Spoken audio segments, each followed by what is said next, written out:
Tout a commencé par un léger craquement derrière la porte de mon placard. C'était la nuit de mon 6e anniversaire, et j'avais eu comme cadeau une poupée. Sans trop comprendre pourquoi, j'éprouvais une fascination morbide pour Cassandra, le nom que j'avais donné à ma poupée. Je l'aimais et je la détestais à la fois. C'était vraiment très étrange comme sentiment. Ses gros yeux vitreux, son sourcil était effrayant, et que dire de son sourire si grand qu'il touchait ses 2 oreilles cachées par ses longs cheveux noirs. Elle avait aussi un petit nez ridicule et des taches rouges sur ses joues. Sa robe grise lui ajoutait une allure adorablement macabre. On appelait ce modèle la poupée rieuse, car il suffisait de toucher une partie de son corps afin de l'entendre rire. On n'était qu'au début de l'ère des poupées rieuses, et il était un peu normal que les rires enregistrés dans l'interface interne du modèle ne soient pas vraiment fidèles à un rire humain. C'était plutôt une suite de petits rires métalliques. Mes parents étaient pauvres. J'étais très heureuse et très étonnée d'avoir un tel cadeau, même si j'ai gardé pour moi le fait que la poupée n'était pas neuve, car sous sa robe, j'ai découvert les craquements du vernis de sa peau bleu pâle. Je n'avais pas beaucoup d'amis à cette époque et j'emmenais Cassandra partout avec moi, même à l'école. Son petit format me permettait de la cacher au fond de mon cartable. Et puis un jour, son petit rire métallique s'est déclenché dans la classe. Tout le monde a ri, sauf moi et la maîtresse. Madame Bertrand, une femme colérique que je détestais. Pour ne rien arranger, le rire de Cassandra était complètement détraqué. Elle n'arrêtait pas de rire encore et encore. La maîtresse a trouvé la poupée et m'a ordonné de la faire taire sur le champ. J'étais morte de honte. Mes mains tremblaient en cherchant l'accès au pied dans son dos. Des larmes gonflaient mes yeux. Je l'ai secouée plein de fois, mais la poupée continuait à rire. En colère, la maîtresse me l'a arrachée des mains et l'a jetée par terre. J'ai entendu un craquement, sec, comme une branche morte écrasée par un pied. Pour finir, elle l'a ramassée et l'a brandie devant mon visage, en criant 3 fois. « Confisqué, confisqué, confisqué !» C'est à ce moment-là que j'ai vu la tête brisée de ma poupée. Ses yeux étaient comme crevés et une fracture séparait son front en deux. À la suite de cette histoire, mes parents ont été convoqués à l'école en fin d'après-midi. J'ai pris 2 claques par mon père et une par ma mère. Cette dernière m'a promis de ne plus jamais m'acheter de poupée. J'ai eu vraiment beaucoup de mal à m'endormir puisque je n'avais plus Cassandra pour me protéger des méchants imaginaires qui vivaient dans mon placard. En pleine nuit, j'ai cru entendre son rire métallique. Je me suis réveillée en sursaut. Des chiens aboyaient furieusement en moi. Mais sinon, ma chambre était silencieuse. C'était sans doute un cauchemar, et alors que je tentais de m'endormir, j'ai entendu une voix agonisante au creux de mon oreille. Puis il y a eu ce rire. Un rire dément, métallique, si fort que j'ai fini par crier en me bouchant les oreilles. Mes parents étaient fâchés contre moi, et aucun des deux n'est venu me rassurer.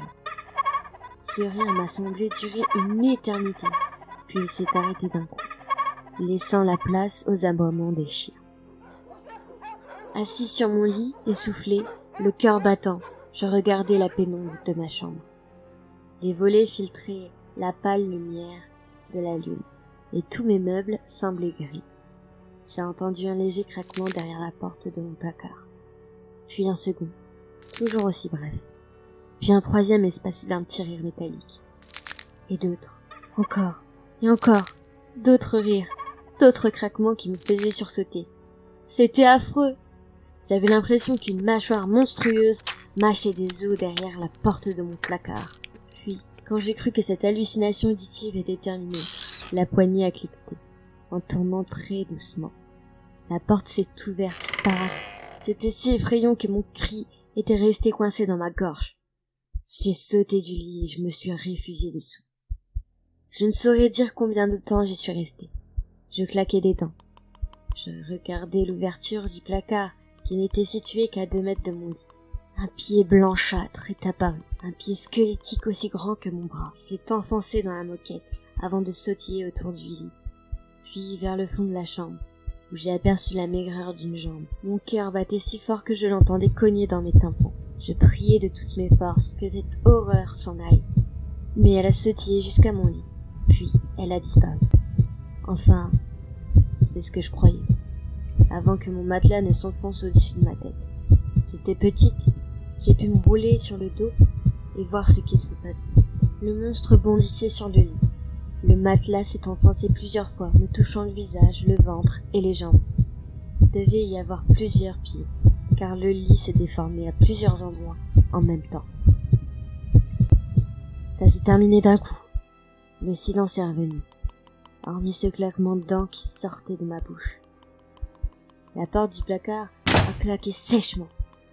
Le monstre était reparti. Toutefois, je n'avais pas vu le pied sautiller jusqu'à elle. J'ai attendu de longues minutes sans bouger un cil. J'étais trempée d'une sueur glacée. Mes muscles me faisaient mal. J'avais l'impression qu'on avait jeté mon corps au fond d'un puits. Enfin, au moment où je voulais m'enfuir jusqu'à la chambre de mes parents, de longs cheveux noirs ont stoppé mon élan. Mon matelas s'est mis à bouger. Le monstre a doucement baissé la tête, car ses longs cheveux s'entortillaient sur la moquette. Puis un front blanchâtre est apparu. Le front était brisé en deux. Sa texture et sa teinte livide m'ont fait penser à de la peau collée sur du caoutchouc. Et ses yeux, jamais je n'oublierai ses yeux crevés, d'où s'écoulait une humeur bleuâtre. La porte de ma chambre s'est brusquement ouverte. Ma mère a crié, puis... Je ne sais plus trop ce qui s'est passé ensuite. Je me souviens juste de petits rires métalliques et de craquements effroyables. En état de choc, je ne suis pas retournée à l'école pendant plusieurs jours. D'autant plus que j'étais très inquiète de l'état de santé de ma mère. Elle a été transportée à l'hôpital avec de graves blessures, les membres brisés et un pied arraché. Mon père n'a jamais été le plus courageux des hommes et la police, alertée par les voisins, l'a retrouvé inconscient près du corps de ma mère. Il a été accusé de tentative de meurtre. Ma pauvre mère a perdu la raison. Elle n'a jamais pu témoigner en sa faveur.